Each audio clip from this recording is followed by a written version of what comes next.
por que ainda muitas mulheres caem no golpe do namoro virtual. Eu estou fazendo uma série de vídeos sobre esse tema, porque eu recebi muitas mensagens de muitas mulheres sobre o golpe do namoro virtual. E eu vou falar características comuns que fazem com que a mulher continue caindo nesse golpe. A primeira característica muito comum é a carência. Eita sentimentozinho para colocar a gente em roubada. E a carência, se você estiver muito carente, a tendência de você criar mais expectativas em relação a outra pessoa. Tem outra característica também, que o golpista, ele costuma te dar atenção. E o que seria essa atenção? Que é muito simples essa atenção, mas ele começa a te mandar mensagens, a te dar bom dia, boa tarde, boa noite.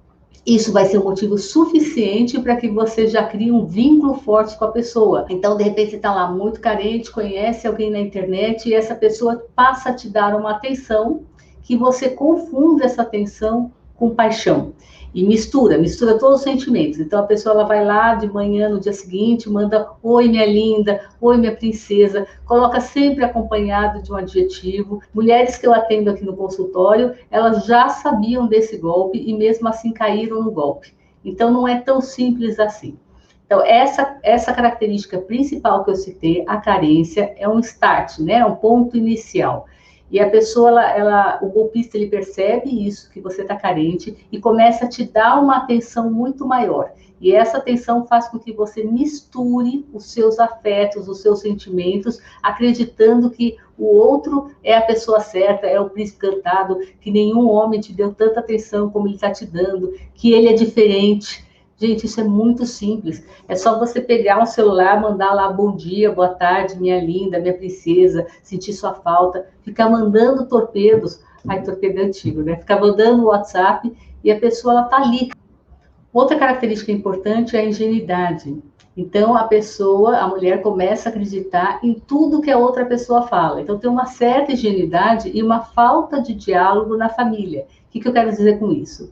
É muito importante, se você tiver filhos pequenos, filhas, né, pequenas, você falar sobre a possibilidade de golpe, você falar sobre essas questões e não ser um tabu, tá? Então, esses temas não podem ser um tabu dentro de casa, porque senão a menina vai se tornando moça, mulher, ingênua demais, e é muito mais fácil ela cair num golpe, nas lábias de um perverso, nas lábias de um manipulador.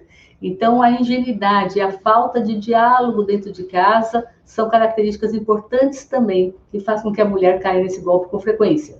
Outro ponto importante são as redes sociais, que fazem com que você compare a sua vida com a vida da outra pessoa, com a vida idealizada da outra pessoa. Então, todo mundo posta sua vida perfeita na rede social. E, às vezes, quem está carente, quem está com baixa autoestima, se sentindo sozinha, né, no caso, vai olhar a rede social da outra pessoa e vai acreditar que a vida da outra pessoa é perfeita e, no caso, né, a minha vida não é perfeita, a vida da outra pessoa é perfeita.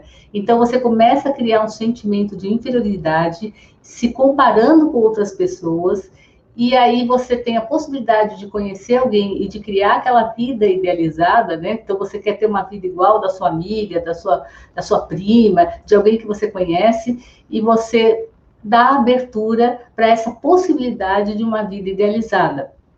Um ponto muito comum é a idealização em relação a casamento. Então, mulheres que costumam cair com mais facilidade nesse golpe são mulheres mais românticas, idealizadoras e têm esse sonho de se casar. E às vezes ela não consegue no seu dia a dia conhecer alguém interessante, ela vai para a internet, que é comum, tá? Hoje em dia, as pessoas se conhecem pela internet. Mas o desejo está tão forte de querer um casamento, de querer conhecer alguém, que essa pessoa ela não para pensar que talvez esse alguém que ela está conhecendo não vai ser um bom parceiro para um casamento. Por isso, os namoros, eles servem para a gente ter tempo para conhecer uma pessoa.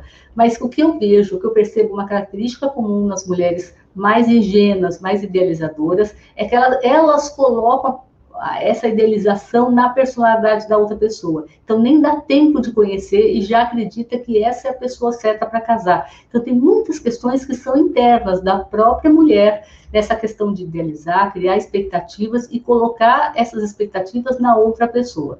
Às vezes não é nem um golpista, tá, que eu estou falando, às vezes é só uma pessoa que não vai dar certo contigo, e você idealiza essa pessoa e quer tanto casar, quer tanto realizar esse sonho, que você acaba colocando a pessoa errada dentro da sua vida, né, na sua vida.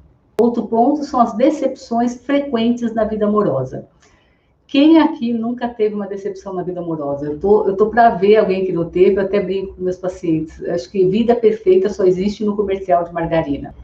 Muitos de nós já tivemos decepções na vida amorosa. Isso é comum. Quem se abre para uma relação tem a chance de se decepcionar também nessa relação. Isso faz parte do nosso desenvolvimento emocional, isso faz parte da nossa vida. Mas a questão é que é comum nas mulheres que caem em golpe, que elas têm uma coleção de decepções, e muitas vezes não significa que os homens aprontaram, que os homens foram ruins, mas fizeram escolhas baseadas num padrão negativo, tá, de personalidades que não são afins. Eu posso falar isso em outro tema, se interessar para você, mas essa pessoa tem uma coleção de decepções. Então, quando ela chega a conhecer alguém que está predisposto a te dar um golpe, né, dar um golpe nela, ela começa a se abrir sobre essas decepções, e isso dá material para que a outra pessoa continue te manipulando. Minha sugestão aqui, se você estiver conhecendo alguém na internet, não se abra totalmente logo no início e não fique contando sobre as suas decepções do passado. Por dois motivos. Uma, se for um golpista, ele vai usar essa fala sua para te manipular. Então, ele pode, vamos supor que você foi traída, ele vai ficar escutando, prestando atenção em tudo que você está falando, como que você foi traída, e ele coloca uma história muito similar para que você faça um rapport junto com ele, para que você se identifique com ele e isso crie uma proximidade, tá? Então, tem muito a ver com manipulação. E segundo, porque se você conta muito dos seus relacionamentos passados, às vezes a pessoa não é nem um golpista, mas a pessoa, vamos supor que é uma pessoa ciumenta, ela guarda aquelas informações e depois fica insegura ou fica tentando te controlar, sendo possessiva. Então, eu acho assim, passado todos nós temos. Claro que se você tiver filhos, é importante você falar do seu relacionamento, se teve filhos, mas não detalhes do relacionamento. O que eu vejo são mulheres contando detalhes como se fosse uma prova de amor, tipo, eu estou começando um relacionamento agora contigo, então eu vou contar tudo do meu passado, detalhadamente, para que você possa confiar em mim. Próximo ponto é a busca por uma segurança financeira. Então, geralmente, o golpista, ele vem com uma fala de que é uma pessoa muito bem-sucedida, é uma pessoa que tem muito dinheiro, mas que está infeliz no seu lugar lá de onde mora, né? No seu país, na sua cidade. E ele quer uma mulher que entenda, que o compreenda e que ele possa usufruir desse sucesso todo, desse dinheiro todo com você. Não é tão desta forma, tá? A fala.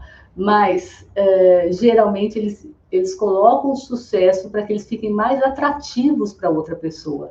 Aí você tem que ver a sua questão, se você vale a pena conhecer uma pessoa pelo status dela, então você está indo baseada também no interesse, tá? E eu tenho que falar aqui duas características, isso não é comum de todas as mulheres, mas tem mulheres que buscam uma segurança financeira, seja por questões pessoais, seja por interesse, não interessa, não vem aqui agora o caso, mas buscam uma segurança financeira e acha assim, aquele cara ali tem dinheiro, aquele cara vai me proporcionar uma vida mais confortável, e acaba se abrindo rápido demais e sendo ingênua, acreditando que ele vai abrir mão de tudo para viver com você e te sustentar e te dar uma vida maravilhosa. Quando não desconfia muito quando fica bom demais, entre aspas. Antes de mais nada, eu trabalho muito com mulheres, eu acho assim, se você buscar ser independente, ter o seu próprio dinheiro, você vai fazer escolhas baseadas naquilo que você sente em afinidade com a outra pessoa, e não baseada que eu preciso daquela pessoa, que aquela pessoa precisa me sustentar. Porque também desconfie da pessoa que está vindo comprar o seu afeto, porque quando vem com muita fala assim, de que sou bem-sucedido, vou usar todo o meu dinheiro, já escutei de mulheres falando assim que conheceu uma pessoa, um estrangeiro, que tinha muito dinheiro, ele queria vir para o Brasil, e esse golpista, né, que depois a gente viu que era um golpista, dizia que tinha filhos, que tinha os pais, morava perto dos pais, e ele ia abandonar tudo para ficar com essa mulher. Outro ponto é que, por mais que esse golpe esteja divulgado amplamente, que você pode pegar qualquer informação desse golpe na internet, tem ainda mulheres que leem sobre o assunto, criticam outras que caem nesse golpe e caem porque elas acham que com elas não vai acontecer. A gente não acha que a gente vai passar por uma situação dessa. Qualquer um está sujeito a passar por uma situação dessa. O golpista geralmente é um perverso, um psicopata, que ele vai estudar você antes e vai falar aquilo que você deseja. E muitas vezes a gente, quando conhece alguém, a gente fala demais. A gente fala coisas nossas, íntimas nossas, sem ter necessidade, como se fosse, até por empolgação, ou como se fosse uma forma de você mostrar para a pessoa que você está aberta para esse relacionamento. Mas toda pessoa que você conhecer, seja pela internet ou seja pessoalmente, vai se abrindo aos poucos. Não se abra, não seja um livro aberto totalmente. Vai se abrindo aos poucos e vai conhecendo essa outra pessoa, tá? Dê tempo ao tempo. E um ponto muito importante é que a mulher que sofre um golpe desse tipo, né, um golpe de namoro virtual, ela sente vergonha, ela se sente humilhada, com muita baixa autoestima, então não costuma não falar para muitas pessoas, porque não é legal você falar. Você está conversando numa roda de amigos, você fala, eu caí nesse golpe, passei dinheiro para a pessoa. É vergonhoso. Então, muitas mulheres que passam por esse golpe passam caladas, se desabafam apenas para uma amiga, para um parente próximo, e isso fica muito em off. Até os parentes também costumam comentar como se fosse algo vergonhoso para todo mundo. Gente, isso pode acontecer. E quanto mais a gente falar sobre esse assunto, mais a gente vai preparar outras pessoas para não caírem nesse golpe. Por isso que eu peço, se você achar que esse vídeo é interessante, para ajudar outras mulheres, que compartilhe, siga aqui o canal. E muito obrigada por você estar até aqui comigo. Até o próximo vídeo.